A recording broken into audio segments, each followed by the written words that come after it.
I bet you didn't know that there were 7 levels of wealth, but I think it's important to go through these 7 levels to determine where you are and to understand where the next levels are and maybe what some of the challenges are in going from one level to the next. So let's jump in. You know, the first level of wealth is really the lack of wealth. It's being a dependent. So, you know, when you're a kid and your parents are taking care of you, or maybe when you're getting older and you need your adult kids to help you out. That's a level of wealth that's called dependency. And so most of us go from there into self-sufficiency as we learn a skill in life, whether that's going to a trade school, going to college, getting a job that allows us to move out and to live life on our own. So that's the second level of wealth is self-sufficiency. And the next layer is what's called breathing room. It's level 3. It gives you some room, you know, if you have an unexpected car repair, if you have a health issue, if you lose your job, essentially you've got an emergency fund. So you're self-sufficient and you have that emergency fund of 3, 6, 9 months to kind of weather any storms that you might incur in your life. And as we get older, we know that none of us have smooth sailing for the entire journey. We all have times in our lives that we encounter storms. So that's the third level, is what's called breathing room. The fourth level is called stability.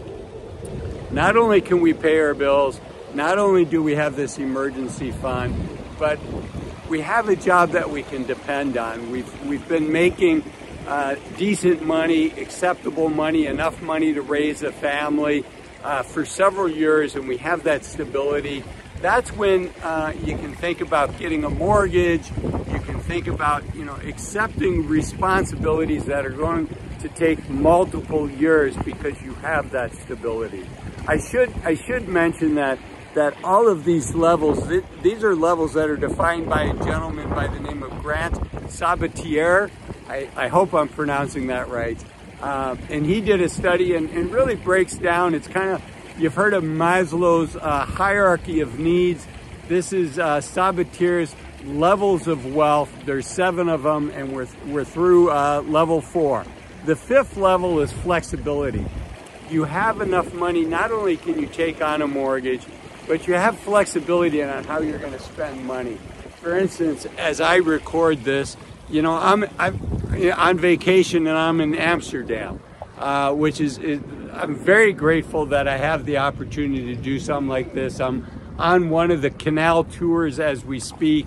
Just a beautiful day. I thought I would share the day with you and do a quick video. So the 5th level is stability. Now, as we get ready to retire, we're starting to enter the 6th level, which is independence, financial independence. So we've got enough money that, you know, if we were to lose our jobs, God forbid, if we were to get sick, if for some reason that we couldn't work anymore, we have financial independence outside of our wage. And for many of us, that's what we've been working for, right? Both for the freedom that it gives us, the freedom to pursue the things that we want to do, the freedom to work on what we want, when we want, on projects that give us motivation, and on the schedule that we want. And so that's the freedom that comes from financial independence. And many of the viewers of my channel are interested in retirement. They're interested in retiring early. So level 6 is what we're going for. And some people will say, you know what? Yes, I've got my financial independence, but I still enjoy working. I still enjoy earning money. There's still things that I want to get to. And that's that final level, which is the level of abundance. Not only do you have flexibility, not only do you have the financial freedom, but now you have abundance and you can support the people and the causes that you care about.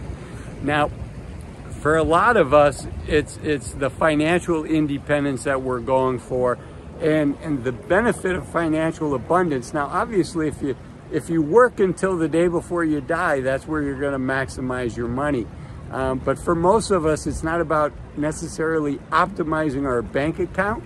It's optimizing on life. It's optimizing on being able to spend a beautiful day like this in Amsterdam, or whatever the adventures are that you're looking forward to doing. So having that abundance, I think, is super important. And then I think that there's a level beyond that, or maybe not necessarily beyond. I guess a better way to put it is in between. And that is where you have the flexibility. Somewhere between flexibility and independence is a judgment call, right? Independence is independence at a certain level to do the things that you want to do, depending on the budget that you want to live, right? You might be financially independent now, but at a lower budget. Let's say, you can take $30,000 a year out of your investment account, but maybe what you'd really like to be able to do is take $50,000 or $60,000 a year out of your investment account. And that's where the judgment comes, which one is likely to enhance and optimize your life the best? Is it continuing to work so that you can have a more abundant retirement, or is it retiring early so you can have more abundant time? Now, viewers of my channel tend to opt towards optimizing on life, but there's no right answer for any one person. It's really about what's right for you and making the decision that's right for you. And that's really what I'm working to do with this channel, is to give you the information so that you can make the right choice for yourself. We're coming up, you might very soon hear some loud engine noises. There's two boats that are about to go underneath the same bridge. I think we dodged most of that noise. But, those are the decisions, and looking through life and saying, okay, and most of us have transitioned those phases from, we started life as a dependent. And I remember when I was younger, when I was 16, 17, and 18, just looking and saying, how am I ever going to make enough money where I'll be able to buy a house? Well, I'll be able to save money to help my kids go to college, where I'll be able to afford to have kids. And I'm very grateful. I think that path is harder today than it's ever been. There used to be a path. You go to trade school and you learn a trade, and there was a union that would help out and make sure that you had a livable wage.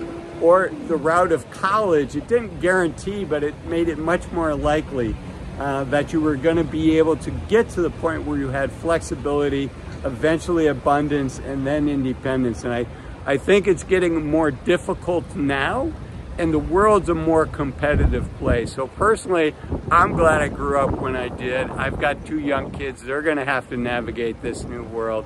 And as we navigate our new world, which is getting ready for retirement, I want you to think about watching this video here that talks about 8 things to stop doing as we get closer to retirement so that you can enjoy the journey more. Thanks for watching this video. Bye-bye.